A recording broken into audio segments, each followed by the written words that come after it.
And good afternoon to everyone. En goeiemiddag aan almal. Yesterday we were at a farm equity scheme called Hex Rivier. Gister was ons by 'n plaas genaamd Heksrivier. Ek was baie kwaad met die mense daar I was very angry with the people there because I asked who have sold their shares, want ek het gevra wie het hulle aandele verkoop and they raised their hands. en hulle het hulle hande opgesteek. And you know, at that time I was saying, why are you selling your land? But now I have a better understanding. Ek verstaan nou beter. The department abandons you.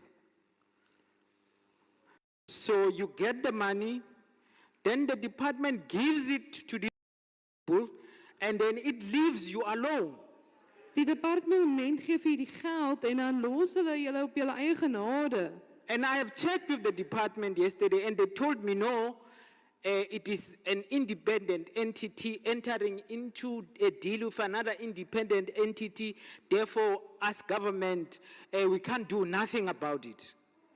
Ek het opgevolg by die departement en hulle het vir my gesê as die regering How can that be Hoe kan dit wees? correct in terms of just, ethics Kragtens and in terms of good governance? en goeie regering. We know the condition of farm workers and the power dynamics between the farmer and the farm worker.